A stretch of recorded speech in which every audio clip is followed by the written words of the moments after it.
أعوذ بالله من الشيطان الرجيم بسم الله الرحمن الرحيم صلاة السلام عليك يا رسول الله صلاة السلام عليك يا حبيب الله صلاة السلام عليك يا سيد المرسلين صلاة السلام عليك يا خاتم النبيين صلاة السلام عليك يا إمام الزمان صلاة السلام عليك يا هادي الزمان صلاة السلام عليك يا إمام المؤمنين صلاة السلام عليك يا إمام المجاهدين صلاة السلام عليك يا إمام المتقين।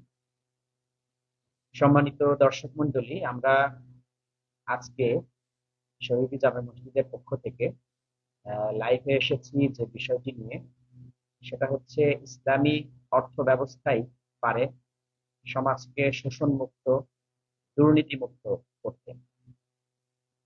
তো এই বিষয়টি নিয়ে আমাদের সাথে আজকে যিনি আলোচনা রাখবেন, তিনি হিজবুত তৌহিদের সমন্বয়কারী জনাব মোহাম্মদ নিজামুদ্দিন।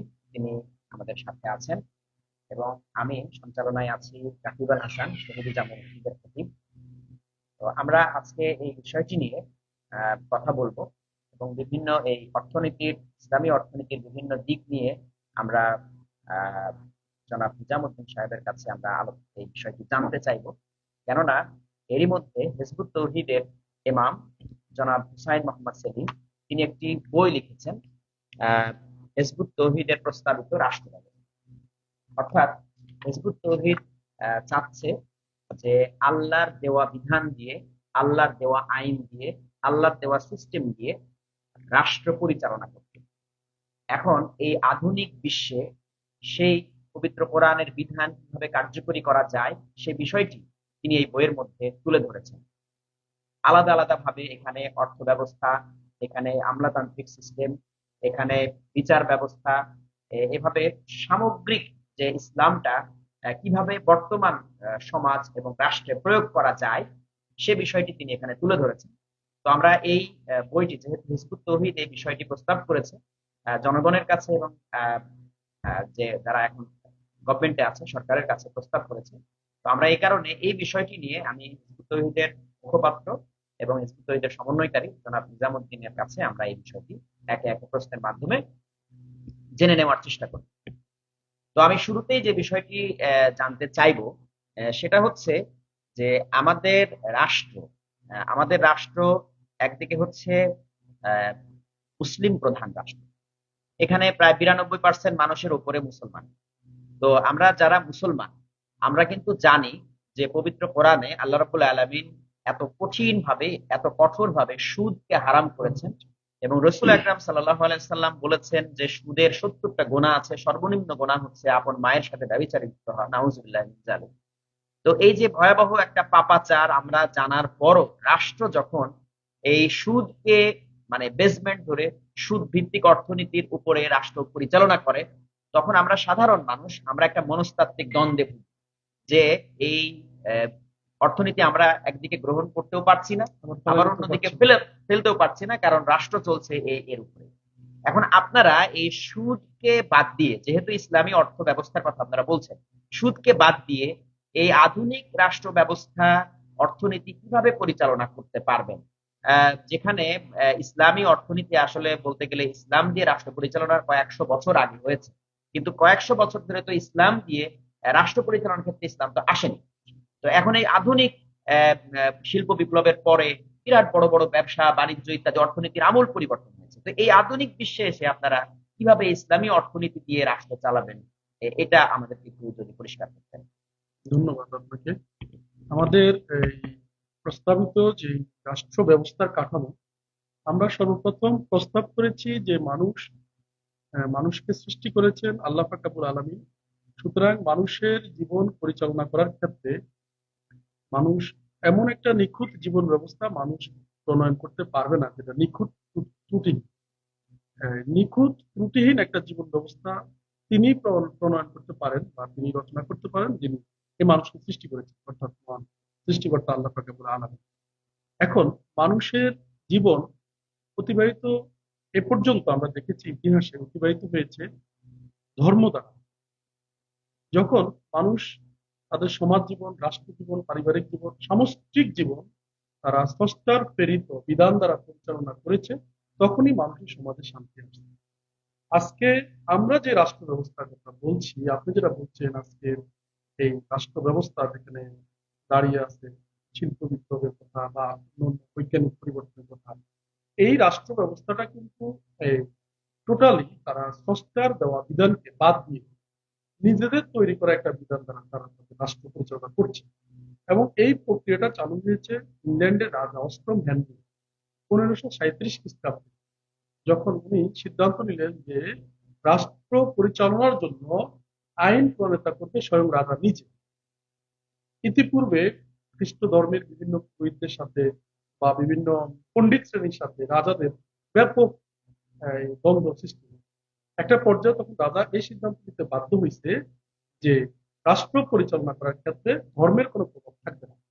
ধর্মকে তখন এত বড় ইউরোপ এলাকা, ইংল্যান্ড সহ পুরো এই অঞ্চলটাতে মানুষ তখন খ্রিস্টান ধর্ম দ্বারা বিশ্বাস, এবং খ্রিস্টান ধর্মে কিন্তু আপনার রাষ্ট্র চালানোর নিয়ম নীতি আইন শরিয়া ছিল না।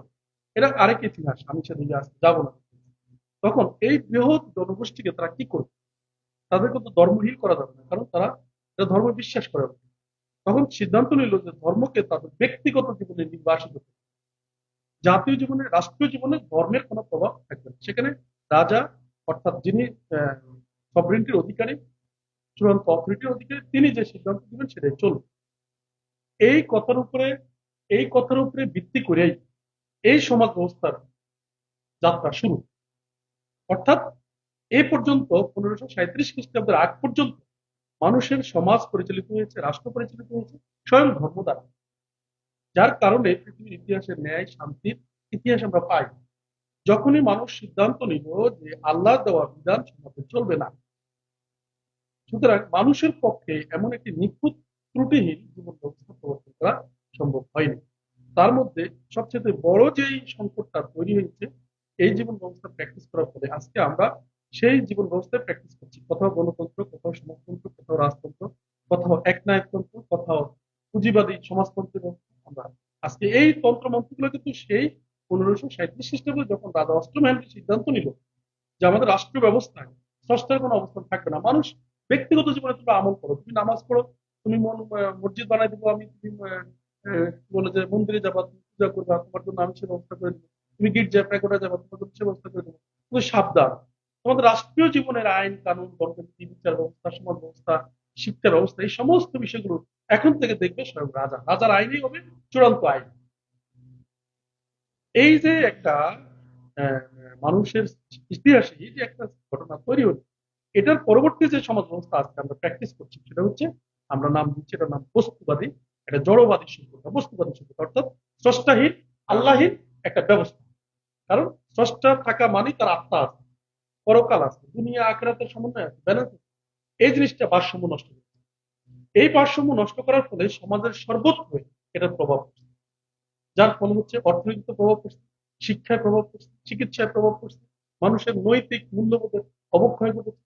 সর্বঙ্গনে মানুষ আজকে চরম অশান্তিপূর্ণ একটা সমাজে নিমজ্জিত হচ্ছে। এটা হচ্ছে সেই সমাজ ব্যবস্থা প্র্যাকটিসের ফল। আমরা বাংলাদেশ আজকে এখানে বলা হচ্ছে যে আমরা 92% মুসলমান, আমরা কিন্তু সেই পশ্চিমাদের দেওয়া গণতান্ত্রিক সিস্টেমটাই আমরা প্র্যাকটিস করে যাচ্ছি। এই সিস্টেমে আমাদের আলাদা একটা অর্থ ব্যবস্থা তারা তৈরি করে দিচ্ছে। সেটা আবার আমরা যারা মুসলমান, যারা আল্লাহকে ভালোবাসি, রসুলকে ভালোবাসি, জান্নাতে যেতে চাই, আমাদের একটা ধর্ম বিশ্বাস, সেটা হচ্ছে রাসূলুল্লাহ নবী করিম সাল্লাল্লাহু আলাইহি ওয়াসাল্লামের প্রতি একটা ঈমান, সেটা হচ্ছে আরেকটা ধর্ম জীবন ব্যবস্থা। অর্থাৎ ইসলাম একটা জীবন ব্যবস্থা, পশ্চিমের একটা জীবন ব্যবস্থা, দুইটা আলাদা জীবন ব্যবস্থা। তো ওই জীবন ব্যবস্থার একটা অর্থ ব্যবস্থা রয়েছে, আবার আল্লাহ দেওয়া একটা অর্থ ব্যবস্থা রয়েছে। যেহেতু আমরা মুসলমান, আমাদের মনের মধ্যে আল্লাহর ভয় আছে, সেহেতু বারবার আমাদের প্রত্যেকের মনের ভিতরে এই বিষয়টা কাজ করে যে আমরা মুসলমান, আমরা আল্লাহ জাকাত দেওয়া, মানত দেওয়া, এরপরে সাদকা দেওয়া, ঔষধ দেওয়া, রাষ্ট্রীয় কল্যাণে ব্যয় করা, এটা একটা আমাদের নৈতিক দায়িত্বের মধ্যে পড়ে আসছে ধর্মীয় দৃষ্টিকোণ থেকে। আবার আমরা যখন রাষ্ট্রে বসবাস করতে যাই, তখন আমাদের মধ্যে আরেকটা জিনিস কাজ করে, সেটা হচ্ছে রাষ্ট্রের ট্যাক্স দেওয়া, রাষ্ট্রের ব্যাংকিং ব্যবস্থা যেটা, সেটা সুদ ভিত্তিক অর্থ ব্যবস্থা, যেটা ইসলাম একবারে সরাসরি নিষেধ না, শুধু একেবারে কঠিন ভাবে ইয়ে করা হয়েছে। এবং আপনি যেটা বললেন শাস্তিযোগ্য অপরাধ, ভয়াবহ শাস্তি ব্যবস্থা, সুদ ভিত্তিক অর্থ ব্যবস্থার কথা বলা। তাহলে একদিকে আমরা যেটা প্র্যাকটিস করছি সেটা হচ্ছে আমাদের জন্য বিধানে, অর্থাৎ ইসলামী বিধানে, ধর্মের বিধানে নিষিদ্ধ, আমরা যে ধর্ম প্র্যাকটিস করতেছি সেই ধর্মে এই অর্থ ব্যবস্থা নিষিদ্ধ, কিন্তু আমাদের সমাজ ব্যবস্থা, রাষ্ট্র ব্যবস্থা চলে সুদ ভিত্তিক অর্থনৈতিক ব্যবস্থা। এই যে একটা মানুষের মধ্যে একটা দ্বিমুখী শুরু হয়েছে, টানাটানি শুরু হয়েছে, দুইটা সভরেন্টির টানাটানি এখানে আমি বলবো। একটা হচ্ছে আল্লাহর দেওয়া বিধান, আর একটা হচ্ছে আল্লাহর দেওয়া বিধান, মানে মানুষের তৈরি করা বিধান। তাহলে আল্লাহর দেওয়া বিধানে সুদ হারাম, কিন্তু আমাদের রাষ্ট্র ব্যবস্থা চলতেছে সুদ ভিত্তিক। এখন জনগণ কোথায় যাবে? জনগণ এবারে কি করলো, কিছু রাষ্ট্রে মানতেছে, সুদ দিচ্ছে, আবার ঈদ বা বিভিন্ন ওকেশনে, ধর্মীয় ওকেশনে আসলে জনগণকে কিছু দান করা করতেছে, জাকাত দিচ্ছে, মনে করতেছে ইসলামেরটা হলো, সরকারেরটা হলো। এই যে দুই মুখী নীতি করার ফলে আমরা অংশীদারিত্ব করলাম আল্লাহর সাথে এবং পশ্চিমা সভ্যতার সাথে। আমাদের অংশীদারিত্ব ভিত্তিক জীবন ব্যবস্থা, ব্যক্তিগত ধর্ম বিশ্বাস, আল্লাহ, সমাজ ব্যবস্থা, রাষ্ট্র চলে ইহুদিদের তৈরি করা বা খ্রিস্টানদের তৈরি করা জীবন ব্যবস্থা। এই যে অংশীদারিত্ব করা, এটার নাম হচ্ছে শিরক। এই শিরক করার ফলে আল্লাহ আবার কোরআনে বললেন, যারা শিরক করবে তাদের সমস্ত আমলকে আমি ধুলির মতো হয়ে তাদেরকে জাহান্নামে লিখবে। শিরকের গুনাহ আল্লাহ ক্ষমা করবেন না। আল্লাহ যে কোনো গুনাহ ক্ষমা করবেন, কিন্তু যারা আল্লাহর সাথে শিরক করবে তাদের ক্ষমা করবেন না। এখন এটার প্রভাব পড়ছে আমাদের অর্থ ব্যবস্থা। অর্থ ব্যবস্থা কি প্রভাবটা পড়ছে আমি বলি।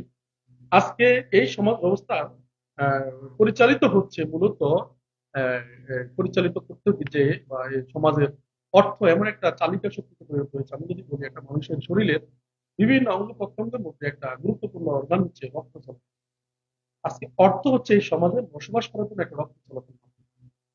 যখন এই বস্তুবাদী সভ্যতায় সুদভিত্তিক অর্থ ব্যবস্থা প্রবর্তন করা হলো, তখন এটা কি হলো, সুদের মাধ্যমে সম্পদকে বিভিন্ন জায়গা থেকে গুছাইয়া এনে একত্রিত করা হচ্ছে, এক জায়গায় পুঁজিভূত করা হচ্ছে। এই জন্য এটার নাম হচ্ছে পুঁজিবাদী অর্থ ব্যবস্থা। পুঞ্জীভূত করে এটাকে একত্রিত করা। এটার ফলে কি হয়েছে, একটা জায়গায় অনেক সম্পদ যখন একত্রিত হলো, অন্য জায়গার সম্পদে ঘাটতি তৈরি হলো। যার কাছে সম্পদ আছে সে সম্পদকে ব্যবহার করে সুদ পেল। আপনার 1 লক্ষ টাকা আছে, 1 বছর পরে যদি 2% সুদ পান, তাহলে আপনার 20,000 টাকা ধরুন, 1,20,000 টাকা হয়ে, এই যে বিষয়টা, বা 2,000 টাকা, 1,02,000 টাকা হয়ে সুদের সিচুয়েশনে বাড়বে। কিন্তু আপনি যদি জাকাত ভিত্তিক ব্যবস্থা, আমরা যেটা কথা বলছিলাম, সেটা যদি হয়, তাহলে আপনি বছর শেষে যদি 1 লক্ষ টাকা জাকাত দেন, তাহলে আপনার 2% দেন, 2,000 টাকা জাকাত দিল কেন? তাহলে আপনার 98,000 টাকা আসলো। আবার আপনি ইনকাম করে 1 লক্ষ টাকা যাবেন, কিন্তু এই 2,000 টাকা যে পাবে, সে আবার এটা পেতে পেতে সে আবার অর্থনৈতিক জ্ঞানের একসঙ্গে ফুটবল হবে। যার কারণে অর্থনৈতিক বৈষম্য তৈরি হবে। কিন্তু এই সুদ ভিত্তিক অর্থনৈতিক ব্যবস্থার ফলে কি হচ্ছে, অর্থনৈতিক বৈষম্য হচ্ছে। দিন দিন কোটিপতির সংখ্যা, মানে কোটি কয়েক লোকের হাতে সম্পদগুলো চলে যাচ্ছে, জিম্মি হচ্ছে। তাহলে এই অর্থনৈতিক ব্যবস্থার ফলে আমাদের কি হচ্ছে, আমরা আমাদের ধর্মীয় দৃষ্টিকোণ থেকে একটা টানাহেঁচড়ার মধ্যে পড়েছি, এবং রাষ্ট্রীয় ভাবেও আমরা আজকে অর্থনৈতিক বৈষম্য করছি। যার কারণে আজকে দেখেন, একটা শ্রেণী কোটি কোটি কোটি টাকার মালিক হয়ে যাচ্ছে এই সুদ ভিত্তিক, কারণ সে একত্রিত করছে সম্পদ। স্বাভাবিকভাবেই যেখানে সম্পদ একত্রিত হয়, যেমন ব্যাংকে নিয়ে আমরা সম্পদ সঞ্চয় করি, এই ব্যাংকের এই সিস্টেমটা কেমন, কেন্দ্রীয় ব্যাংক টাকা ছাপায়, নোট, কাগজের টাকা ছাপায়। এই কেন্দ্রীয় ব্যাংক যখন স্বায়ত্তশাসিত ব্যাংকগুলোকে ঋণ দিবে, তখন কিন্তু তারা সুদের উপরে ভিত্তি করে ঋণ দেবে। আবার স্বায়ত্তশাসিত ব্যাংকগুলো যখন জনগণ থেকে টাকা জামানত নেয়, তখন কিন্তু জনগণ সুদের উপরে ভিত্তি করে ব্যাংকে টাকা জমা দেয়। এখন জনগণের টাকা এবং কেন্দ্রীয় ব্যাংকের টাকা সব মিলিয়ে টাকাগুলো কিন্তু এক জায়গায় আসে।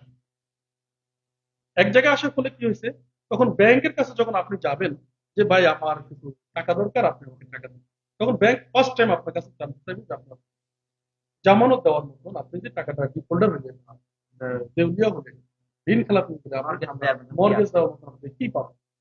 স্বাভাবিকভাবে আপনি যদি টাকা না থাকে, তাহলে কিন্তু আপনার ব্যাংক থেকে এই সুবিধাটা নিতে পারবেন না। সুতরাং ব্যাংক থেকে ওই সুবিধাটা তারাই পাচ্ছে, ধনী যারা। ধনী যারা। এটাকে বলা হয় তৈলাক্ত মাথায় তৈল দেওয়া। এখন এই কাজটাকে, এই সুযোগটাকে কাজে লাগিয়ে যারা ধনী, যারা কোটিপতি, তারা বিভিন্ন ধরনের সুযোগ সুবিধাকে গ্রহণ করে তারা ব্যাপকভাবে অর্থের একেবারে পাহাড় গড়ে তুলেছে। অর্থের পাহাড় গড়ে তোলার ফলে তাদের কাছে সম্পদের অভাব হইল না। তারা সম্পদগুলোকে একটা জায়গায় একত্রিত।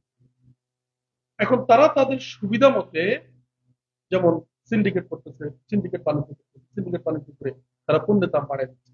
যে পণ্যের দাম গতকালকে ছিল 10 টাকা, আমি ইচ্ছে হলো আমি পণ্যের দাম বাড়ায় দিলাম, পণ্যের দাম হলো 20 টাকা। এখন আমি সাধারণ খেটে খাওয়া মানুষ, আমি কি করবো, আমার ক্রয় ক্ষমতার মধ্যে 5 টাকা, কিন্তু আমার যখন ক্রয় ক্ষমতা 10 টাকা নিয়ে যাওয়া হচ্ছে, আমি তো সেটা করতে পারছি না। তখন বাধ্য হয়ে আমি কিন্তু আপনার কাছে ঋণের জন্য যাবো, সুদ ভিত্তিক। তখন এই সুদের অংশটি কিন্তু আপনার কাছে যাচ্ছে। আমার অতিরিক্ত ব্যয় বহন করার জন্য আমাকে বাধ্য হয়ে সুদ নেওয়া লাগে। সুদ দিতে যে প্রতি বছর এই সুদের সংখ্যা কিন্তু বাড়তেছে। এটা একটা পরিবার হোক, এটা জাতি হোক, একটা রাষ্ট্র হোক, ঘটনা একটাই। যেমন আজকে বাংলাদেশে গত 2 বছর আগেও বাংলাদেশের বাজেটের একটা অংশ 30% মতো সুদ পরিশোধ করা যায়। আজকে সেই অংশটা দাঁড়িয়েছে 51%, অর্থাৎ বিদেশি সুদ পরিশোধ করা যায়। এটাকে বলা হয় সুদের চোরাবাল। একবার ঢুকলে আর ওঠার সুযোগ নেই। গ্রামের অসহায় সাধারণ মানুষ যারা আল্লাহকে ভালোবাসে, তারা নামাজ পড়তেছে, তারা রসুল্লাহকে ভালোবাসতেছে, তারা মনে করতেছে ইসলামের জন্য তারা জান প্রাণ দিয়ে এই আমলগুলো করতেছে। কিন্তু এই সুদ ভিত্তিক অর্থনৈতিক ব্যবস্থার এই চোরাবালির মধ্যে আজকে আমাদের সমাজ পড়ে গেছে। যার ফলে কি হয়েছে দেখেন, আজকে ইয়ের টাকার জন্য, কি বলে যে কিস্তির টাকার জন্য অনেক পরিবারের টিন পর্যন্ত নিয়ে যাচ্ছে, গরুগুলো পর্যন্ত নিয়ে যাচ্ছে। আজকে এই অর্থনৈতিক ব্যবস্থার ফলে, এই সুদভিত্তিক অর্থনীতি, পুঁজিবাদী অর্থনৈতিক ব্যবস্থার ফলে ক্ষতিটা কি হয়েছে? কয়েকটা স্তরে ক্ষতি হচ্ছে। এক নাম্বার, সমাজের মধ্যে দারিদ্র পরিমাণ, মানে দারিদ্রতার সীমার নিচে বহু সংখ্যা লোক নেমে যাচ্ছে বছরের পর বছর।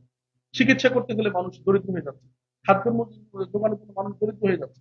অর্থাৎ একটা শ্রেণীর কাছে সমস্ত সম্পদ জমা হয়ে যাচ্ছে। এক, যার কারণে সমাজের মধ্যে নানান ধরনের অপরাধ দিন দিন বাড়ছে। একটা। দ্বিতীয় সংকটটা হচ্ছে কি, আপনার বিশ্বময় যখন এই পুঁজিবাদী অর্থ ব্যবস্থা প্র্যাকটিস করা হচ্ছে, তখন পৃথিবীর সমস্ত রাষ্ট্রের টাকাগুলো কয়েকটা রাষ্ট্রে যে জমা হয়েছে, যাদেরকে আমরা বলি উন্নত রাষ্ট্র। আমরা কথা কথা উদাহরণ দিই, সুইজারল্যান্ড, সিঙ্গাপুর, এ ধরনের রাষ্ট্রগুলো আমরা উদাহরণ দিই। তাদের এই সম্পদগুলো কোথা থেকে আসছে? ইউরোপ, আমেরিকা, তারা সম্পদগুলো কোথা থেকে পেয়েছে? আমাদের মতন উন্নয়নশীল রাষ্ট্রগুলো থেকে তারা কিন্তু এই সমস্ত নিয়েছে, মানে অর্থের পাহাড় জমেছে। যার কারণে আমাদের এখানে সংকট তৈরি।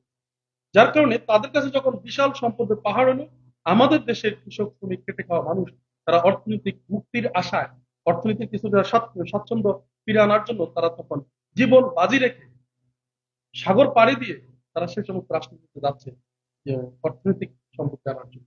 এই যে অর্থনৈতিক অন্যায় হয়েছে, এই সব ভিত্তিক অর্থনৈতিক ফল। আমাদের প্রস্তাবনা হচ্ছে আমরা এমন একটা অর্থনৈতিক ব্যবস্থা আল্লাহ পাক রব্বুল আলামিন আমাদেরকে দিয়েছেন। 1400 বছর আগে নবী মুহাম্মদ সাল্লাল্লাহু আলাইহি ওয়াসাল্লাম যে অর্থ ব্যবস্থাটা প্রবর্তন করেছেন, সেই অর্থ ব্যবস্থাটা হচ্ছে ইসলামী অর্থ ব্যবস্থা, যেটা বর্তমান অর্থ ব্যবস্থার ঠিক বিপরীত। আমাদের প্রথম নীতি হচ্ছে একটা রাষ্ট্রের অর্থ ব্যবস্থা স্থবির রাখা যাবে না, উন্মুক্ত করে দিতে হবে, গতিশীল করতে হবে। 1 টাকার একটা কয়েন, আপনি যদি দৈনিক 50টা লোকের হাত বদল হয়, 50 টাকার উপকার হবে। 50 লোক, 50টা লোকের হাত বদলের সময় প্রতিবারে কেউ না কেউ উপকৃত হবে, লাভবান। কিন্তু এই 1 টাকার একটা কয়েনকে যদি আপনি কোথাও গচ্ছিত রেখে দেন, সারা দিনে এটা অলস হয়ে গেল। এবং 1-2 বছর পরে, যেমন আজকে আমরা কি করলাম, টাকাটাকে নিয়ে ব্যাংকে জমা দিলাম। যার কোটি কোটি টাকা আছে সে ব্যাংকে রেখে রেখে সুদ ভিত্তিক ভাবে তার সুবিধা মতো সে ব্যবহার করছে। এই টাকা দিয়ে কিন্তু সাধারণ জনগণের কোনো উপকার হচ্ছে না। আমাদের প্রস্তাবনা হচ্ছে ইসলামের অর্থনীতি ব্যবস্থা এবং বর্তমানে যে অর্থনীতি প্র্যাকটিস করছে, দুইটার মধ্যে একেবারে মৌলিক তফাৎ হচ্ছে, বর্তমানে অর্থ ব্যবস্থাটা হচ্ছে জনগণ উদ্বুদ্ধ করা হচ্ছে, উৎসাহিত করা হচ্ছে, বা জমা করো, ব্যাংকে নিয়ে ইয়ে করো, পুঁজিভূত করো, সঞ্চয় করো, এগুলো তোমার পরে কাজে লাগবে। এই যে একটা ধোঁকা, জমা সঞ্চয়ের নামে তারা আমাদের সমস্ত সম্পদগুলোকে একত্রিত করা হচ্ছে। একত্রিত করার ফলে যারা ডাকাতি করে তারা সহযোগী করতে সহজ হচ্ছে, বিদেশে পাচার করছে, কৃষক শ্রমিক যেমন তার টাকা এই যে সঞ্চয় করছে, এবং এটার সুবিধা ভোগ করতেছে ওই যে তৈলাক্ত মাথায় তেল দেওয়া হচ্ছে কোটিপতিরা, ধনী ধনী লোকেরা, দরিদ্ররা কিন্তু এটা থেকে সুবিধা পাচ্ছে না। এই যে প্রক্রিয়াটা, এই প্রক্রিয়াটার কারণে হচ্ছে সঞ্চয় সম্পত্তি কি করতেছে, তারা সঞ্চয় করতেছে, জমা করতেছে। এটা নির্দিষ্ট জায়গায় নির্দিষ্ট সংখ্যক লোক সেটা সুবিধা ভোগ করতেছে। তার মানে আপনারা যে অর্থনীতিটা প্রস্তাব করছেন, তাহলে সেখানে কি ব্যাংক ব্যবস্থা না, থাকবে না? আমাদের কথা হচ্ছে সম্পদকে গতি থেকে গতিশীল করতে হবে। সঞ্চয় করা যাবে না, কোথাও দাঁড়াতে দেওয়া যাবে না। আপনি টাকাটা নিয়ে জমা করুন, কোনো সুযোগ নেই। যেমন আপনি কয়েকশো কোটি টাকার মালিক, আপনি এই কয়েকশো কোটি টাকার মালিক, আপনি ব্যক্তিগত জীবন পরিচালিত করার জন্য 1 মাসের জন্য বা 15-20 দিনের জন্য আপনার ভরণ পোষণের জন্য যতটুকু দরকার আপনি সম্পদ রাখবেন। বাকি সম্পদগুলো কি করবেন? আপনি এই সম্পদগুলোকে হয় কোথাও বিনিয়োগ করবেন, হয় কোথাও আপনার কি বলে যে কাউকে ঋণ দিবেন, অথবা কোথাও মানত করবেন, কাউকে দান করবেন, কাউকে কর্জে হাসানা দিবেন, অসহায় দরিদ্র মানুষকে সহযোগিতা করবেন। অর্থাৎ আপনার কাছে এই টাকাটা আপনি অলস রাখতে পারবেন না। আপনি যদি বলেন আমি ফ্রি দিব না, আমি বিনিয়োগ করবো, ব্যবসা করবো, সেটা হচ্ছে ঝুঁকি এবং মুনাফার ভিত্তিতে আপনি বিনিয়োগ করতে পারবেন। সুদের কোনো সুযোগ নেই। আপনি লস হলে লসের ভাগ নেবেন, লাভ হলে লাভের ভাগ নেবেন। সে বাণিজ্যিক ব্যবস্থা রয়েছে। অর্থাৎ কোনোভাবেই আমরা টাকাকে একটা জায়গায় স্থবির রাখতে দেবো না। গতি থেকে গতিশীল করা। যেমন এক গ্লাস পানিকে আপনি যখন জমিনে ঢেলে দিবেন, তখন এই পানিটা আগে অপেক্ষাকৃত নিচু জায়গাতে আগে যাবে। ঠিক অর্থের এই গতির সৃষ্টি করলে সমাজে যার বেশি অর্থের প্রয়োজন, যার চাহিদা বেশি, তার কাছে বেশি যাবে অটোমেটিক গতির কারণে। আর যার চাহিদা কম তার কাছে কম যাবে। কিন্তু এখন স্থবির হওয়ার কারণে যার চাহিদা নাই তারপরেও সে অলস টাকা রেখে দিয়ে অন্য জায়গায় সংকট তৈরি করেছে, ক্রাইসিস তৈরি করেছে। যার ফলে কি হচ্ছে, একদিকে ব্যাপক অধিকাংশ জনগণ, রাষ্ট্রের একেবারে ম্যাক্সিমাম জনগণ তারা দরিদ্র সীমার নিচে বসবাস করছে। তারা দিনে একবেলা খেতে তাদের কষ্ট হচ্ছে। দরিদ্র সীমার নিচে বাস করার ফলে তারা না পাচ্ছে চিকিৎসা সেবা, না পাচ্ছে শিক্ষা, না পাচ্ছে মানসম্মত বাসস্থান, না পাচ্ছে তারা রুচিসম্মত খাবার। যার ফলশ্রুতিতে সমাজে বৈষম্যের প্রভাব পড়ছে। আজকে চুরি, ছিনতাই, ধর্ষণ, ডাকাতি, রাহাজানি, সমস্ত বৈষম্যের এই মূল কারণ হচ্ছে ভুল অর্থ ব্যবস্থা প্র্যাকটিসের ফল। আমরা বলতেছি আমরা যে অর্থ ব্যবস্থা প্রস্তাবনা করছি, এই অর্থ ব্যবস্থা যদি আজকে এই রাষ্ট্র গ্রহণ করে, একটা সমাজ গ্রহণ করে, তাহলে ইনশাল্লাহ আমি বলতে পারি সেই রাষ্ট্রের কোনো জনগণ না খেয়ে থাকবে না। সে রাষ্ট্রে কোনো জনগণ বিনা চিকিৎসা মারা যাবে না। সে রাষ্ট্রে কোনো জনগণ কোটি কোটি টাকার মালিক হবে, আরেকদিকে জনগণ রাস্তায় পড়ে থাকবে। এমন বৈষম্য তৈরি হবে না। এটার এটাকে এটার প্রমাণ হচ্ছে, আজ থেকে 1400 বছর আগে আমরা বলি, ইতিহাস বলি, জাকাতের টাকা নিয়ে মানুষ ঘরে দাঁড়ে দাঁড়িয়ে বুঝতে, ভাই আপনার জাকাত লাগবে? সবাই বলছে না, আমরা আজকে সমৃদ্ধ, আমাদের লাগবে না। তাহলে যেই সমাজের লোকেরা ডাকাতি করতো, অজ্ঞান হয়ে রাস্তার মধ্যে পড়ে থাকতো ক্ষুধার্ত অবস্থায়, অশান্তি ছিল তাদের সমাজে নিত্যদিনের ঘটনা, নারীদের ইজ্জত হরণ ছিল তাদের একেবারে স্বাভাবিক ঘটনা, সেই সমাজের লোকগুলো এই আল্লাহ দেওয়া অর্থ ব্যবস্থা তাদের সমাজে প্র্যাকটিস করার ফলে কি হয়েছে, মাত্র অল্প কয়েক বছরে সেই সমাজের লোকগুলো শিক্ষা, জ্ঞানে, বিজ্ঞানে, সামরিক শক্তিতে, অর্থনীতিতে পৃথিবীর সেরা জাতি হয়ে গেছে। তাদের সমাজে টাকা পড়ে থাকতো রাস্তার মধ্যে, কেউ টাকা নেওয়ার লোক ছিল না। স্বর্ণের দোকান খুলে রেখে মানুষ মসজিদে নামাজ পড়তে যেত, স্বর্ণের দোকান লুট হওয়ার কোনো সম্ভাবনা ছিল না। আজকে আমরা 180 কোটি মুসলমান জাতি, পশ্চিমাদের দেওয়া এই অর্থ ব্যবস্থা আমরা প্র্যাকটিস করার ফলে, সুদভিত্তিক অর্থ ব্যবস্থা প্র্যাকটিস করার ফলে আজকে আমরা সর্বত্র মার খাচ্ছি, নির্যাতিত হচ্ছি, আল্লাহর সাথে শিরিক করছি। যার ফলে আজকে এই যে এই মুহূর্তে রমজান মাসে আমাদের ফিলিস্তিনি দেখেন আজকে ইসরায়েলি আগ্রাসনের ভয়াবহ অবস্থা, পার্শ্ববর্তী রাষ্ট্র রাখাইনে দেখেন, ভারতের হিন্দুদের হাতে দেখেন, সমস্ত জাতি হাতে মার খাচ্ছে, নির্যাতিত। এবং আমরা আজকে রোহিঙ্গারা, 10 লক্ষ রোহিঙ্গা জাতিসংঘের ভিক্ষার দিকে তাকিয়ে আছি। আমাদের এতদিন অনুদান করতে $60, এখন $3 বা $4 কমাই দিচ্ছে। এটা নিয়ে আমরা তাদের কাছে আবেদন করছি, আমাদেরকে ভিক্ষা দিন, নাহলে আমরা খেতে পারবো না। অথচ আমরা দাবি করি আমরা মুসলমান। তাহলে আমরা, আমাদের কথা হচ্ছে, আমাদের কাছে এত নিখুঁত, এত সুন্দর একটা জীবন ব্যবস্থা, অর্থ ব্যবস্থা থাকার পরেও আমরা কেন পশ্চিমাদের এই সুভিত্তিক অর্থ ব্যবস্থা প্র্যাকটিস করি? এটার বিকল্প অর্থ ব্যবস্থা ইনশাল্লাহ আলহামদুলিল্লাহ আমরা তুলে ধরেছি। এক্ষেত্রে একটা প্রশ্ন কিন্তু আসে, সেটা হচ্ছে যে যেহেতু আপনারা বলছেন যে অর্থ পুঞ্জীভূত করা যাবে না, রাইট। বর্তমান অর্থ ব্যবস্থার অন্যতম নীতি হচ্ছে অর্থকে পুঞ্জীভূত করা। প্রত্যেকটা মানুষকে উদ্বুদ্ধ করা হচ্ছে যে তোমরা টাকা সঞ্চয় করো, ব্যাংকে টাকা রাখো, তোমরা সেভিংস করো, তোমরা বীমা করো, বিভিন্ন ভাবে টাকাকে পুঞ্জীভূত করা হচ্ছে। এবং এই পুঞ্জীভূত টাকাটা দিয়েই কিন্তু বড় বড় শিল্প কলকারখানা গড়ে উঠছে। তো আপনি যদি টাকাটা পুঞ্জীভূত না করেন, বড় ধরনের যদি বিনিয়োগ সৃষ্টি না হয়, যদি বড় ধরনের পুঁজি তৈরি না হয়, তাহলে বড় ধরনের যে ব্যবসা প্রতিষ্ঠান, বড় বড় শিল্প কলকারখানা, হাই রাইজ বিল্ডিং, বড় বড় উন্নয়ন কর্মকাণ্ড, এগুলি তো পুঁজি ছাড়া হবে না। তাহলে এই পুঁজিটা কিভাবে সৃষ্টি হবে এই অর্থ? আছে। এখানে দেখেন, আমাদের প্রস্তাবিত অর্থ ব্যবস্থার দুইটা বিনিয়োগ ব্যবস্থার কথা আমরা বলছি, একটা হচ্ছে মুদারাবা, একটা হচ্ছে মুশারাফা। মুদারাবাটা আপনারা বুঝবেন, সহজ সিস্টেম, যেটা আমাদের ইসলামী ব্যাংক বর্তমানে এই টার্ম গুলো ব্যবহার করে, এবং তাদের দেখা দেখি অন্যান্য ব্যাংকগুলো সেটা ব্যবহার করে, এবং ব্যবহার করার পরবর্তীতে তারা আবার জনগণের মধ্যে সেটা আবার মুনাফা ভাগ করে দিচ্ছে। তো এটা ওনারা যেটা করছেন সেটা কিন্তু বর্তমানে এই শুভঙ্করের অর্থ ফাঁকি। ব্যবস্থার মধ্যেই, কিন্তু তাদের কিন্তু আলাদা কোনো ব্যবস্থা না। আমাদের কথা হচ্ছে মুদারাবা হচ্ছে এমন একটা ব্যবস্থা যেখানে একটা রাষ্ট্রের শক্তিশালী অর্থ ব্যবস্থা থাকবে। কিন্তু আগে যেহেতু আমরা একটা রাষ্ট্র ব্যবস্থার কথা বলছি, রাষ্ট্রে একটা অর্থনৈতিক একটা অর্থ ব্যবস্থা থাকবে, রাষ্ট্রে একটা শক্তিশালী কোষাগার, অর্থ কোষাগার থাকবে, একটা বায়তুল মাল, এবং শক্তিশালী শাসন ব্যবস্থা থাকবে সেখানে। এখন এই মুদ্রাবাটা হবে কিভাবে? যেমন একজন লোকের কাছে অনেক টাকা আছে, সাপোজ আপনার কাছে অনেক টাকা আছে, আরেকজন ব্যক্তির কাছে, ওনার কাছে টাকা নাই কিন্তু মেধা ওনার আছে। মেধা আছে, এবং ওনার শ্রম দেওয়ার মতন এনার্জি আছে। এখন আপনি ওনার সাথে সন্ধি করবেন দুজনে মিলে, যে আমার অর্থ, তোমার মেধা এবং শ্রম। রাষ্ট্রের মধ্যস্থতায়। রাষ্ট্রের মধ্যস্থতা, অর্থ বিভাগের মধ্যস্থতা, রাষ্ট্রীয় অর্থ বিভাগের মধ্যস্থতা। এক্ষেত্রে আপনার বিনিয়োগের নিশ্চয়তা থাকবে, কারণ রাষ্ট্র ব্যবস্থা যেখানে জড়িত হয়ে গেছে, এবং যিনি শ্রম দিবেন। এখানে যদি লস হয়, আপনি আপনার পুঁজি থেকে লস হবে, বিনিয়োগকারী। বিনিয়োগকারী থেকে লস হবে। কিন্তু তাহলে যিনি শ্রম দিল বা ইয়ে করলো, মেধা খরচ করলো, ওনার শ্রম এবং মেধার মজুরি পেল না। এটাও একটা লস। আবার লাভ হলে উনিও একটা পার্সেন্টেজ লাভ পাবে, আপনিও একটা লাভ পার্সেন্টেজ লাভ পাবেন। এটা হচ্ছে মুদ্রার ব্যবসা, যৌথ অধিকার।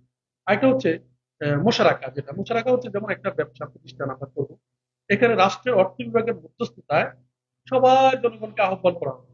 যেমন আমরা একটা উদ্যোগ নিব এই মুহূর্তে, বাংলাদেশে একটা যেমন সরিষার তেল উদাহরণ দিলাম আমি, আমরা সয়াবিন তেল বিদেশের পণ্য আনতেছি, যার কারণে আমাদের দেশের টাকা বিদেশে চলে যাচ্ছে, বিদেশি পণ্য খেয়ে আমাদের ক্ষতি হচ্ছে, ইত্যাদি এক্স ওয়াই জেড।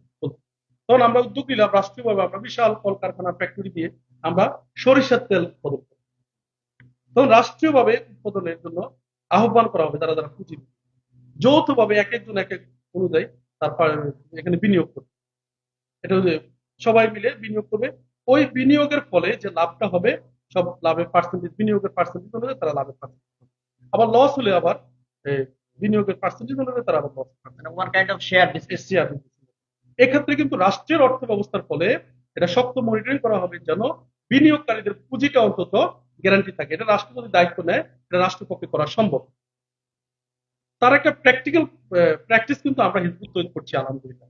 আমি দূরের কথা বলবো না, আমরা হিজবুত তৈরি আন্দোলন আজকে দেখেন আলহামদুলিল্লাহ, আমরা এই আমাদের চাষিরা সোনাইমুড়ি অঞ্চলে এবং বাংলাদেশের বিভিন্ন জায়গায়, যেমন আমাদের কৃষি ব্যবস্থা, আমরা লক্ষ লক্ষ মানে কি বলে যে টন, আমরা কিন্তু এই যে গরুর গোখাদ্য উৎপাদন করতেছি, যেটা হচ্ছে সাইলেজ, ভুট্টা, ধান, গম, এগুলো উৎপাদন করতেছি। আমরা মাছ উৎপাদন করতেছি, গরু খামার দিচ্ছি।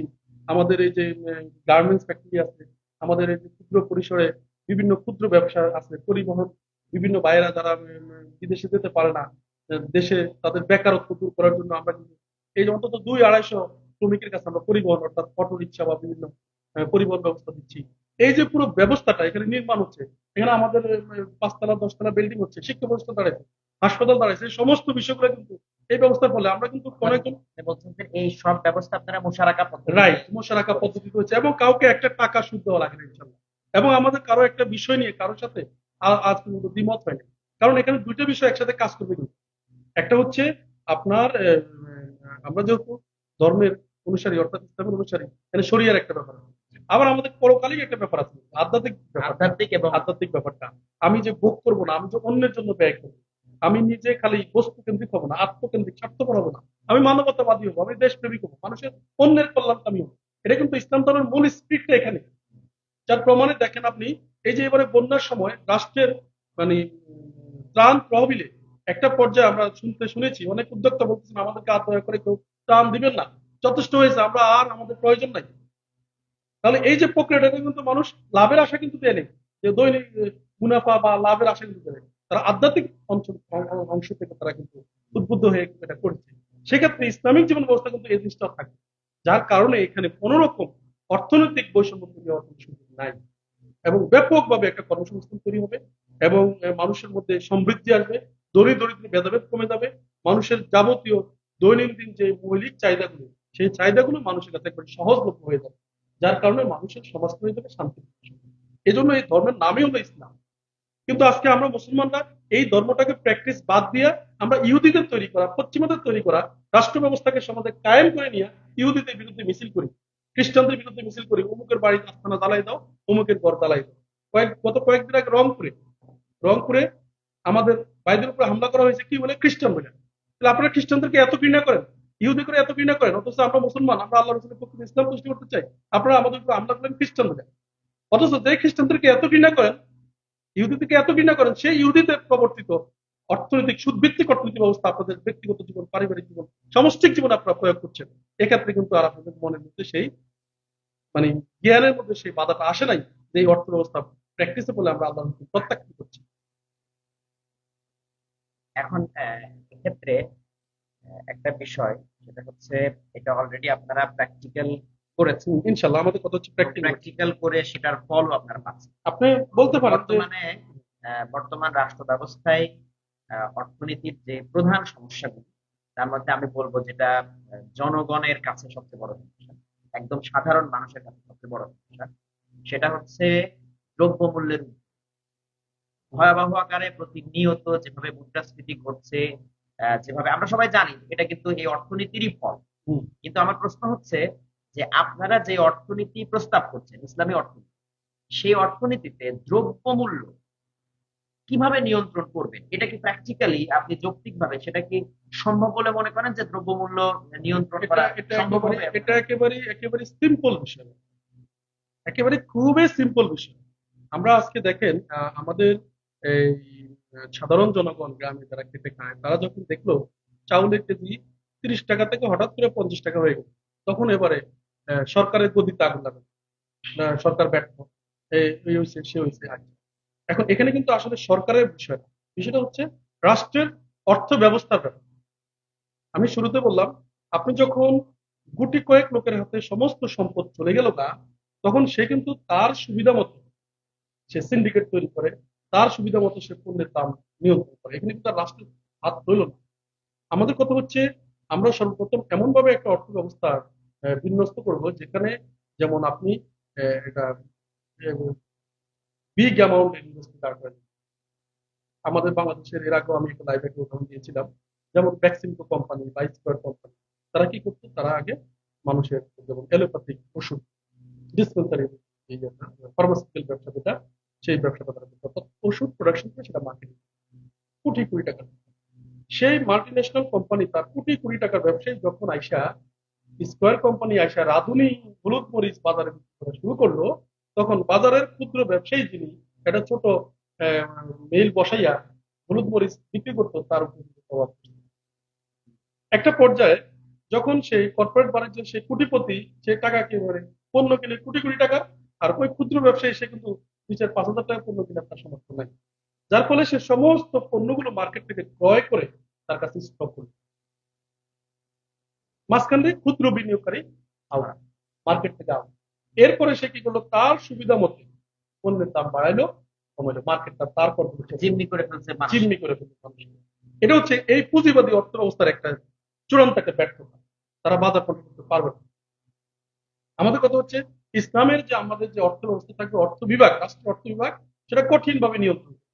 ক্ষুদ্র ব্যবসায়ীকে যেন দেউলিয়া হতে না হয়। যিনি হলুদ মরিচ ভাঙে, বাজারে ফ্রেশ হলুদ মরিচ নিজে উৎপাদন করবে, কৃষক নিজে উৎপাদন করবে, না তার নিজের বাড়ির আঙ্গিনায় সে মেল বসাবে, সেখানে সে মানুষকে ফ্রেশ সলিড পাঠাবে। ক্ষুদ্র বিনিয়োগকারীরা যেন মানুষের উপরে জুলুম করতে না পারে সেজন্য রাষ্ট্র তদারকি করবে, প্রশাসন ব্যবস্থা। এবং মানে কর্পোরেট বাণিজ্য যারা করে তারা আবার ক্ষুদ্র বিনিয়োগকারীদের বিনিয়োগ ধ্বংস করার সুযোগ আমরা দেব। কথাটা বোঝেন নাই এখানে। এক, 2 নম্বর বিষয় হচ্ছে আমাদের এই পণ্যের দাম বৃদ্ধি হওয়ার আরেকটি বড় কারণ হচ্ছে আমরা হচ্ছে আমদানি নির্ভর আমাদের অর্থ ব্যবস্থা, রপ্তানি নির্ভর না।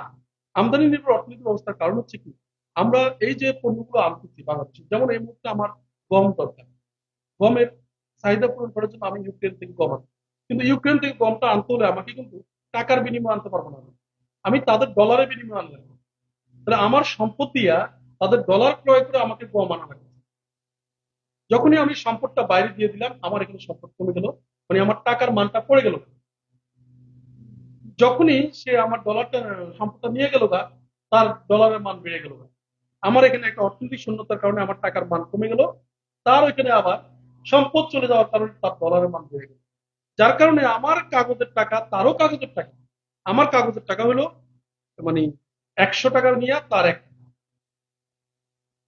এটা হচ্ছে এই এই কারণে যখন যখন আমি 100 টাকা একসাথে করে $1 হবে, পরের দিন আমার 100 টাকা আর $1 পাবো না, আমার 120 টাকা $1 হবে, যার কারণে আমার অটোমেটিকলি পণ্যের দাম বেড়ে গেছে।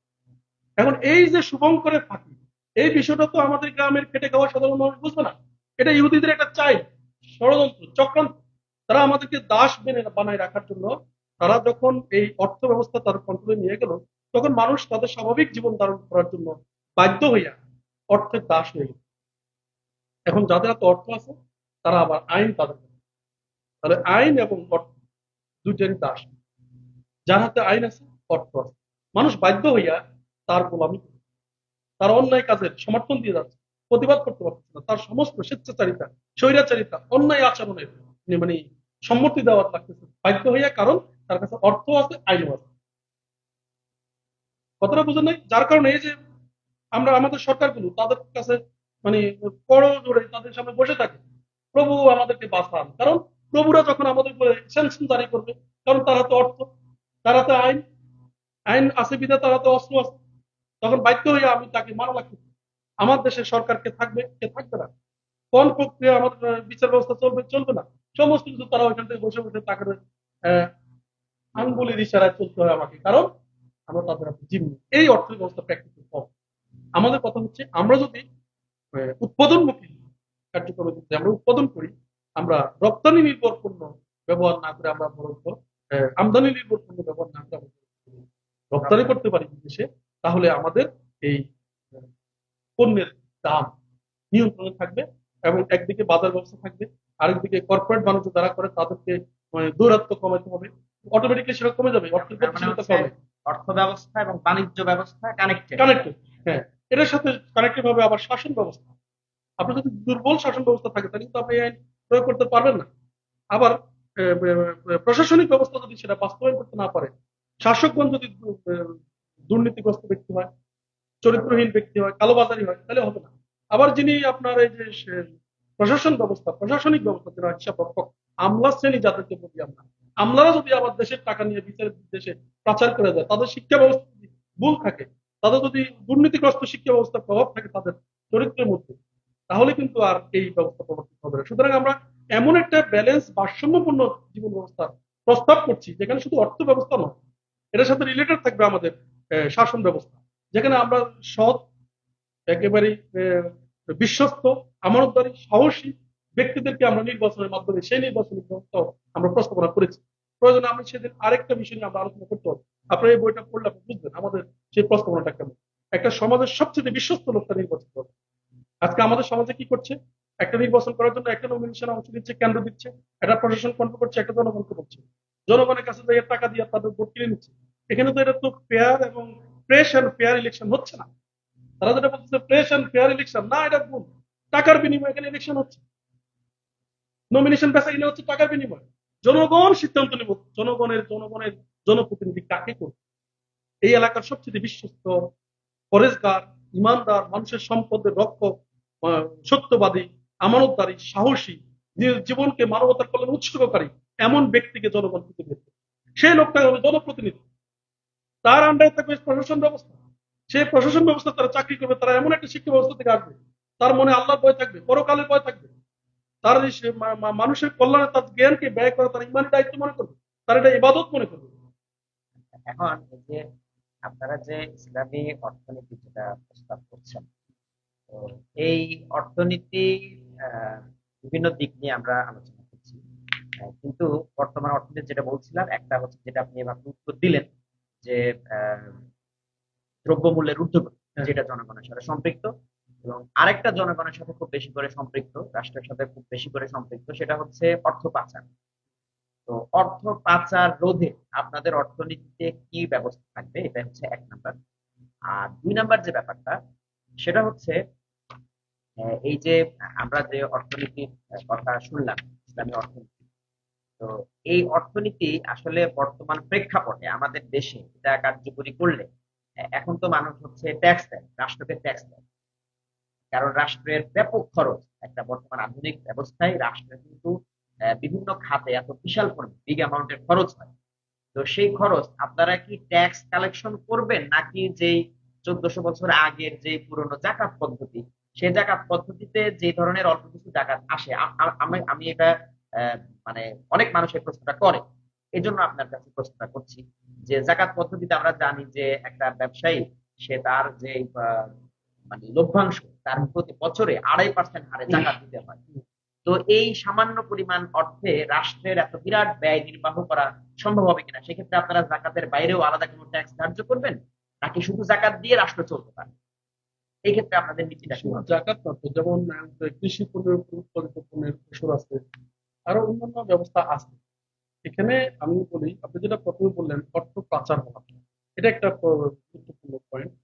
অর্থ পাচার, অর্থ পাচার হওয়ার মাধ্যমগুলো কি? যেমন মনে করেন আমাদের এখানে চিকিৎসা, আপনার এমন একটা অসুখ হলো, আপনাকে চিকিৎসা নেওয়ার জন্য আপনি সিঙ্গাপুর যাবেন, মালদ্বীপে যাবেন, জানেন চিকিৎসা নেওয়া। এখন আপনি যে সিঙ্গাপুরে গেলেন, সেখানে সেখানে কিন্তু আপনাকে এই, আমার দেশের টাকা নিয়ে কিন্তু আপনি সিঙ্গাপুর হাসপাতালে যাইয়া স্কেচ করে টাকাগুলো আপনাকে ডলার ডলার। এই যে ডলারের মাধ্যমে দেশের সম্পত্তি বিদেশে নেওয়া, এটা একটা কঠিন ষড়যন্ত্র। এখন এই যে ডলারটা আসলো কোথায়? আপনি দেখেন ডলারটা কিন্তু আসার মাধ্যম কিন্তু হচ্ছে, যেমন আমাদের এই যে দেশের একেবারে কয়েক কোটি তরুণ তরুণী, তারা এই যে বিদেশে যায় জীবনের মানে জীবন হাতে নিয়ে, ঝুঁকি নিয়ে, দেশের মায়া ত্যাগ করে, আত্মীয় স্বজনের মায়া ত্যাগ করে, আপনজনের মায়া ত্যাগ করে তারা কিন্তু ঝুঁকি নিয়ে বিদেশে পড়ে আছে। তাদের এই শ্রমের ফলে যে সম্পদটা, সেটা কিন্তু রেমিটেন্স অর্থাৎ ডলার হিসেবে আসে। এক। দুই, আমাদের এখান থেকে যত পণ্য বা রাষ্ট্রের যে বিষয়গুলো সম্পদ চলে যাচ্ছে, তার বিনিময়ে কিন্তু ডলার দিচ্ছে তারা। রপ্তানি থেকে রাইট। এখন এই ডলার দিয়ে আমরা কি করতেছি? আমরা চিকিৎসার জন্য চলে যাচ্ছি সিঙ্গাপুর, তাহলে আমার সম্পদ চলে গেল। আমরা শিক্ষার জন্য চলে যাচ্ছি অস্ট্রেলিয়া, লন্ডনে, বিভিন্ন জায়গায়। আমরা আমাদের কেনাকাটা করার জন্য, যেমন এই যে শপিং কেনাকাটার জন্য বহু শিল্পপতি আছে বাংলাদেশ থেকে কেনাকাটা করতে, উনি যাবে গেছে সিঙ্গাপুর বা অন্য জায়গায় কেনাকাটা করতে, ইউরোপে আমেরিকা জায়গায় কেনাকাটা করতে। তাহলে এই যে প্রক্রিয়াটা, এই প্রক্রিয়ার ফলে প্রথম কথা হচ্ছে সম্পদ বিদেশে যাওয়ার একটি মাধ্যম। এরপরে আবার যারা চুরাই পথে আবার যাচ্ছে। চোরাই পথে যাচ্ছে, সেটা হচ্ছে যেমন বিভিন্ন আমলারা বা জনপ্রতিনিধিরা বা বিভিন্ন ব্যবসায়ী, তারা দেশের তাদের বিশ্বাস নেই, নিরাপত্তা। আপনি জানেন, বিনিয়োগের পূর্ব শর্ত হচ্ছে নিরাপত্তা। যখন দেখবেন যে এখানে আমার নিরাপত্তা নাই, আমার নিরাপত্তার ঝুঁকি আছে, তখন তারা বাধ্য হয়ে এখান থেকে সম্পদ নিয়ে বিভিন্ন ব্যাংকে নিয়ে রাখে, অন্য অন্য জায়গায় ডেভেলপ। এই সমস্ত কারণের ফলে কিন্তু এখানে শূন্যতা তৈরি, এই অর্থ পাচারের। এই পাচার রোধ করার জন্য আমাদের প্রথম উদ্যোগ থাকবে, এক, আমরা বিদেশি আমদানি নির্ভর পণ্য আমরা করি না। এবং যেটা আমদানি করবো সেটা আমাদের মাটিতে অর্থাৎ আমার দেশে উৎপাদন করার জন্য আমরা সঠিকভাবে চেষ্টা করি। এর মধ্যে আরেকটি বিষয় আমরা চেষ্টা করবো, সেটা হচ্ছে যেমন আজকে আমাদের চিকিৎসা প্রতিষ্ঠানগুলো, শিক্ষা প্রতিষ্ঠানগুলো, সরকারি যেগুলো করা হয়েছে, সেগুলোতে দেখেন আপনার অবহেলিত ভাবে পড়ে আছে। অথচ বেসরকারি প্রতিষ্ঠানগুলোতে মানুষ টাকা খরচ করে কিন্তু সেখানে চিকিৎসা পাচ্ছে। আমরা সেই ব্যবস্থাগুলোকে একেবারে আমরা এমন ভাবে স্বাভাবিক করে দিব যেন কোনো মানুষ খুব ইজিলি বিদেশে আর যাওয়া না লাগে। এই সেবাগুলো তারা দেশের মধ্যে পায়। এবং এই ডলারের যে রূপান্তরিত করে যে পণ্য ডলারের মাধ্যমে নেওয়া, এই প্রক্রিয়াটা আমরা টোটালি আমরা বাদ দিই। আমরা চেষ্টা করবো যে আমাদের এই সম্পদ দ্বারা আমরা স্বয়ংসম্পূর্ণ, যার কারণে আমাদের অর্থনৈতিক ব্যবস্থাটাই হবে দাঁড়াবে রপ্তানি নির্ভর না, আমদানি নির্ভর না, রপ্তানি নির্ভর একটা অর্থ। আমরা বিদেশ থেকে আমাদের এখানে সম্পদ আসবে, এখান থেকে সম্পদ বাইরে যাবে। সেভাবেই আমরা আমাদের কঠোর আইনের মাধ্যমে আমরা সেটা ব্যবস্থা করতে। এই এই প্রস্তাবনা আমাদের কাছে। আরেকটা প্রস্তাবনা হচ্ছে, আপনি যেটা বললেন, রাষ্ট্রের ব্যাপক কর্মযোগ্য কর্মকাণ্ড সম্পাদন করার জন্য আপনারা কি উদ্যোগ নেবেন? এখানে দেখেন, আমাদের শুরুতে কথা হচ্ছে আমরা হচ্ছে একটা ধর্ম বিশ্বাস দ্বারা আমরা কিন্তু আমাদের প্রস্তাবনা করছি। ধর্মের বিশ্বাস কথাটা বুঝতে হবে। আমার রাষ্ট্র এবং ধর্ম আমি আলাদা না। আজকে আপনার আলোচনার শুরুতে যে কথাটা বলতেন, আমার রাষ্ট্র চলে সুদ ভিত্তিক, ধর্ম বিশ্বাস জাকাত ভিত্তিক।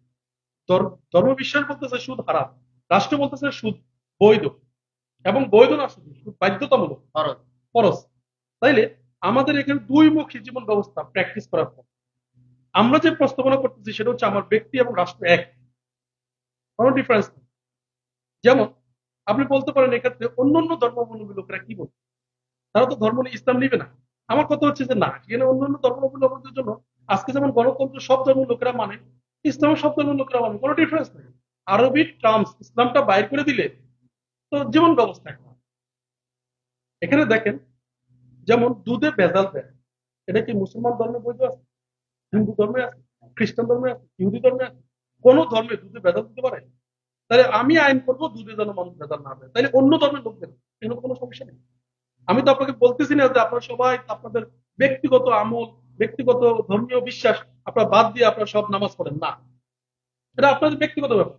বাট আপনার অর্থ ব্যবস্থা হবে, আপনার সমাজ ব্যবস্থা হবে, আপনার রাষ্ট্র ব্যবস্থা হবে ন্যায় ভিত্তিক। কথাটা বুঝছেন কিনা? সিম্পল ব্যাপার।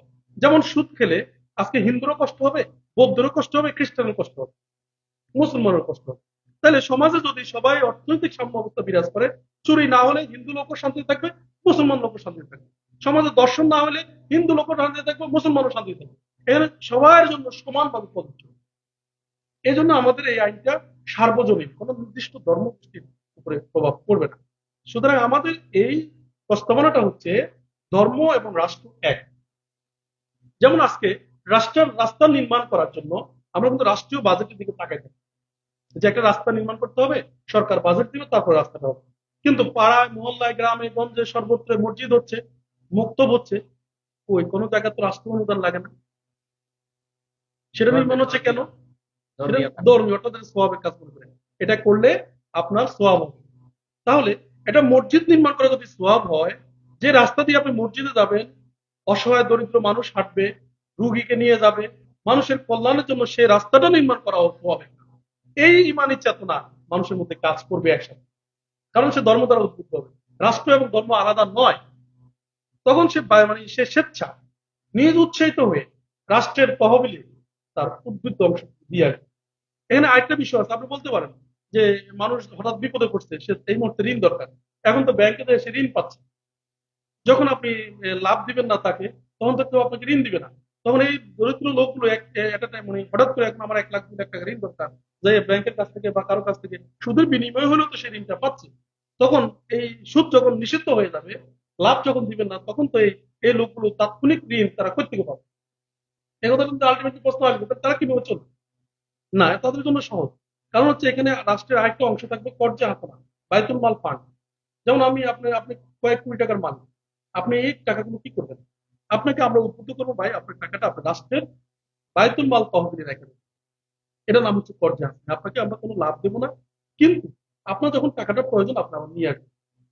এই বায়তুল মাল ফান্ড থেকে ওই অসহায় লোকদেরকে যখন দ্রুত তাদের টাকা দরকার, এই টাকাগুলো তখন রাষ্ট্র অর্থ বিভাগ, তখন ওই আমাদের যে জামে মসজিদ এখন যেটা দেখতেছেন, সেটা তখন আর ওই শুধু ইমাম সাহেবের নামাজ পড়ানো মসজিদ হবে না, তখন ওইটা ওই সমাজের লোকদের কার অভাব আছে, কার মানে সংকট আছে, কার চিকিৎসা নাই, কার অর্থনৈতিক সংকট হয়েছে, কার অন্যান্য পারিবারিক সমস্যা রয়েছে, এই সমস্ত অভাব অনটন দুঃখ দুর্দশা, এগুলো মানুষ সর্বপ্রথম যায় ইমাম সাহেবের কাছে বলবে। তখন ইমাম সাহেব প্রয়োজন বোধে কেন্দ্রীয় তহবিলে আহ্বান করবে, আমার এখানে একটা লোককে এই কন্ডিশনে আপনি কিছু ঋণ দেবেন। তখন রাষ্ট্র এটাকে ঋণ দিবে নির্দিষ্ট শর্ত সাপেক্ষে। তাহলে আপনি ব্যক্তির কাছে যাই ভিক্ষা চাওয়ার দরকার নেই। আজকে আমাদের এখানে কি হচ্ছে, মেয়েকে বিয়ে দিবে, মেয়ের বাবা ভিক্ষা চাচ্ছে মানুষের কাছে, যে বিয়ের টাকা জোগাড় করা লাগবে। ছেলেকে বিদেশ পাঠাবে ভিক্ষা। আমরা অর্থনীতি ব্যবস্থা আমরা প্রস্তাবনা করেছি, বিদেশ থেকে সম্পদ দেশে আনার জন্য আরেকটা আমাদের প্রস্তাবনা হচ্ছে, আমরা বিদেশে শ্রমিক পাঠাবো, কোনো টাকা আমরা তাদের শুধু বিমান ভাড়া দিয়ে আমরা তাদের পাঠাই দিই, তাদের কাছ থেকে এক্সট্রা কোনো চার্জ নেওয়া লাগবে না। কারণ তারা বিদেশে যায়, এই যে বিদেশে যে প্রবাসীরা আছে, তারা যে রেমিটেন্স পাঠাচ্ছে দেশে, তারা যে অর্থ পাঠাচ্ছে, এটাই আমার দেশের উৎপাদন বৃদ্ধি হয়ে যাবে, সমৃদ্ধি আসবে। কিন্তু আজকে কি করতেছে, একজন লোক বিদেশে যাওয়ার জন্য তাকে এই চেক আপ, ওই চেক আপ, এই প্রশিক্ষণ, মানে এই বাধা ওই বাধা, এই ট্যাক্স ওই ট্যাক্স, বিভিন্ন ট্যাক্স দিয়ে যদি তার জেনুইন খরচ হয় 2 লাখ, বিভিন্ন দালাল এবং ম্যান পাওয়ার যে ট্রেড গুলো আছে, তারা দাইয়া কয়েক গুণ বেশি নিয়ে নিচ্ছে। আমাদের কথা হচ্ছে যে না, আমরা বিদেশি সম্পদ দেশে আনার জন্য শ্রম সম্পদ বলে যে আহ, রপ্তানি করে সেখান থেকে আমরা আমাদের একবারে, যেন আমাদের শ্রমিকরা বিদেশে যে, আপনি আমাদের বিভিন্ন আত্মীয় স্বজন দেশে আসে, তারা বলে যে আমেরিকার একজন লোকের বেতন বেশি, চীনের একজন লোকের বেতন বেশি, জাপানের লোকের বেতন বেশি, বাংলাদেশের লোকের বেতন কম। কেন বেতন কম হবে? কারণ তাদের প্রযুক্তি জ্ঞান আছে, আমাদের প্রযুক্তি জ্ঞান। আমরা বলেছি আমরা বিদেশে এমন দক্ষ জনশক্তি তৈরি করার জন্য আমরা প্রযুক্তি জ্ঞান দিয়ে বিদেশে শ্রমিক পাঠাবো, এবং কোনো খরচ বিহীন ভাবে শুধু প্লেন ভাড়া দিয়ে, এবং কিছু কিছু ক্ষেত্রে আমরা সরকার নিজের উদ্যোগে হয়ে নিজের পকেটের টাকা খরচ করে, রাষ্ট্রের তহবিলের টাকা খরচ করে সরকার তাদেরকে পাঠাবে।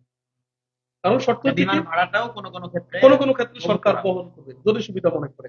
এতে করে সরকারের উপকার কি, এই যে শ্রমিকরা, এই যে দেশের এই সম্পদটা, বিদেশ থেকে যে সম্পদ দেশে পাঠাবে, দেশের প্রাচুর্য আসবে, সমৃদ্ধি আসবে, সে তার পরিবারের জন্য পাঠাক বা তার রাষ্ট্রের জন্য পাঠাক, তার আত্মীয় রেমিটেন্স স্বজন আসছে। রেমিটেন্স আসবে আমার দেশে।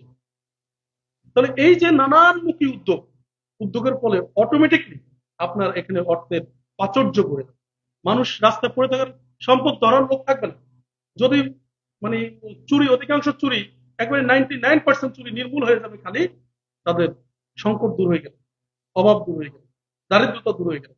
মানুষ, প্রত্যেকটা মানুষ, আপনার ছোট ছোট ছোট মাসুম বাচ্চাদেরকে যখন জিজ্ঞেস করবো, বাবু তুমি কি চুরি করলো, না না আমি চুরি করবো না। এটা বাচ্চা যখন ক্লাস ছাত্র জীবন শেষ করে, তখন তার মনে থাকে সেগুলো সৎ, ইমানদার, মানবতাকামী, পরেশগার ব্যক্তি হবে, কিন্তু সে বাধ্য হয় এই সমাজ ব্যবস্থা তার জীবন পরিচালিত করতে যায় ব্যাপক পরিমাণ ব্যয় নির্বাহ করতে যায়, সেই অসৎ কাজে তাকে বাধ্য হয়। কারণ এই অর্থ ব্যবস্থার ফলেই যে অর্থনৈতিক বৈষম্য তৈরি হচ্ছে।